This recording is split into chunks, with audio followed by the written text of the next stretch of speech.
Hi everybody, it's Andrew Bucciolato. I'm here to help you solve a very common problem that I have every year. When we offer contracts for teachers that I work with at the school, we have to go from downloading a PDF in Google Drive to a local computer to upload it to DocuSign, create an envelope, and all these convoluted steps. Well, what you're looking at on the screen is a shortcut to help you automate the envelope process where you can take your downloaded Google Drives, have it look for the name of the person that the contract is going to, iterate through all of them, add the necessary fields that DocuSign requires to create an envelope, and then at the end of the chain, it will create an envelope with the documents that are needed to be signed, all in one shot that will save you hours of work every year. So to start this off, the first thing I do is I go into Google Sheets and I have it watch for rows. The reason I have it do this is for me personally, it allows me to create a control sheet that I can keep very simply. So that at the beginning, you have the last, first, and email that are the people that are signing the contract. For any dates that you have specific, you can have when it's released, the date that's due. You can eventually keep track with an automation of returns that I'm going to show you in a future video. And with this, the other thing is a lot of people like to have other people that are copied on the contract for proof that it was open, or any other things that you would need to be if it's a supervisor or any situation that can meet your needs. So I've already set that up here that you can go through and add that as well.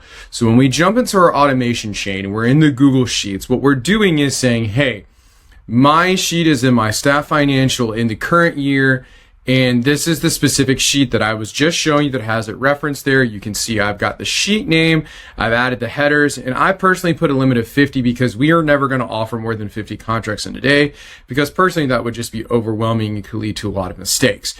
Your limit can be as high as you need it to be, or you can set it as 1 if you're just trying to practice and figure things out for yourself.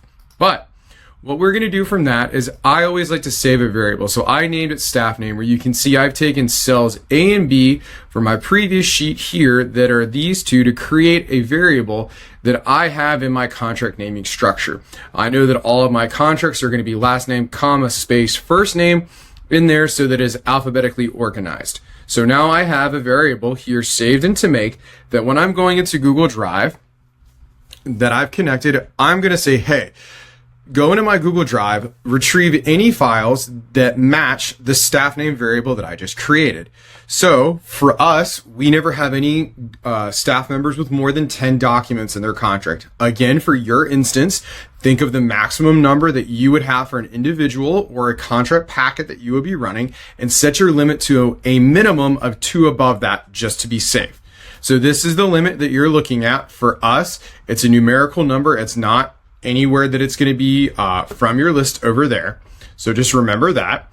Then what I did is I needed to say, hey, listen, this is going to be in one array because I need to keep the order position, because that will be your document ID at the end for DocuSign, the file ID, name, MIME type, and kind, because these are all important things that we're going to use in the future array to have it tell us which kind of information it needs to decode and where to put the information later.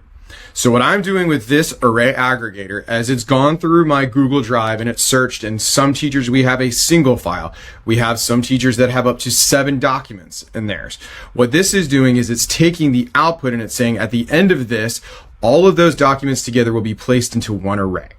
That whole purpose of that data structure is it allows you to go through and map every single item in that and add variables to it, or do whatever you would like from this next step, which is called an iterator. An iterator simply just means that it's going to go through an array and say there are X number of items in this array. For each item, we are going to go through and do the steps that I have here. So the first one I'm doing in my Google Drive is I'm looking to say I would like to download all the documents that were found from the previous array aggregator. So I'm saving everything as a PDF because for me, that is the easiest way to put it in DocuSign at the end. What I'm also doing is I'm saying, okay, once I have these documents and I know the bundle order position that's going to become the document ID, the file extension is a PDF, and document base 64 is the actual data that you'll see. You can choose from this lovely binary number here that, to keep it simple, is Google's way of storing things in a compressed manner that will not override the total amount of an API handle. So what we've done is we've grabbed that value, we've grabbed the bundle order position as it goes through from the previous, as it goes through from the iterator before. Then we're going to say the file extension is PDF because manually I need to add that in. And then it's going to go through and it's going to close the aggregator and put everything together. So what I've done now is I know for me, going into mapping arrays, Make is always going to wrap an array with a parent array and a parent object that will not allow you to put everything into DocuSign cleanly. So what I've done is I've gone into Make, and there is an option that's called flatten. What it does is it takes the parent array off and it puts it into just the array of documents that we created before.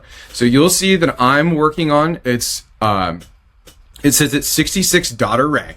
What that specifically means is if you zoom in here, you can see this files array that I've created from this array aggregator is number 66.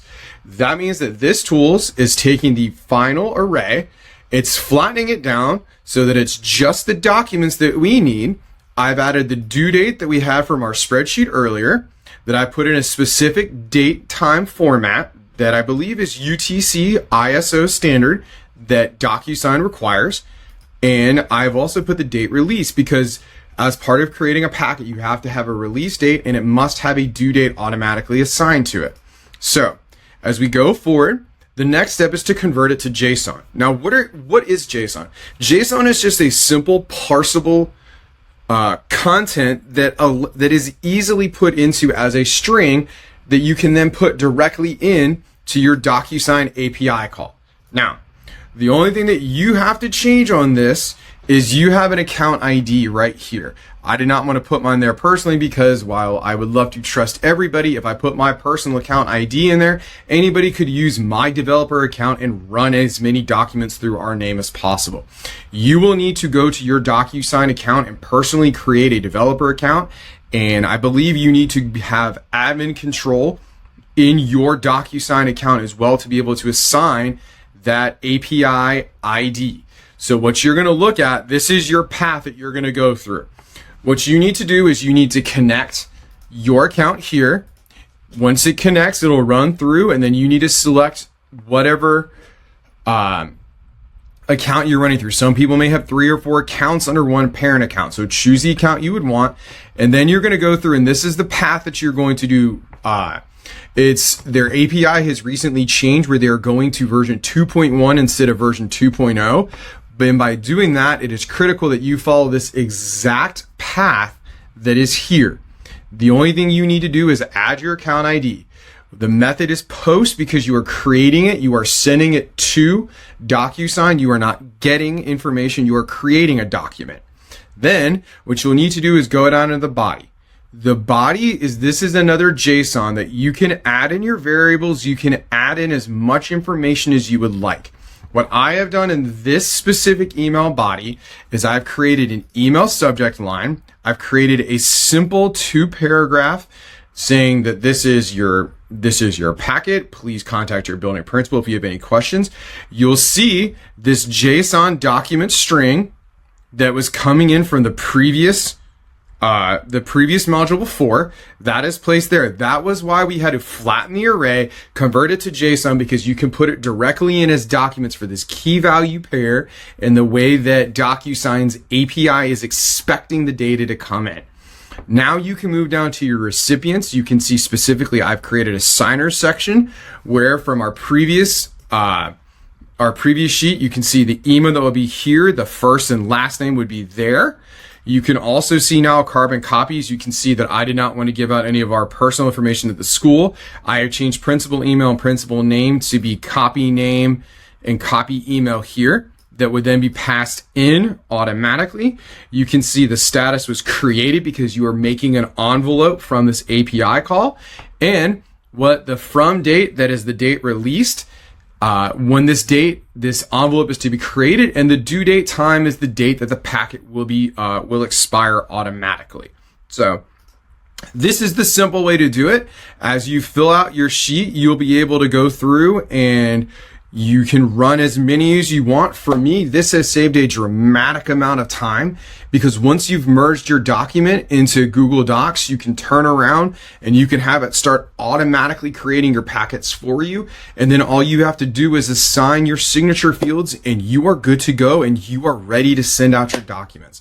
I hope this was helpful. I will add a link at the bottom of this description that will give you a full instruction packet, as well as I will give you this entire blueprint for free. So I hope this helps some people. If you have any questions, obviously once you get the download, please send us those questions and we'll do our best to help you and get whatever specifics you need answered.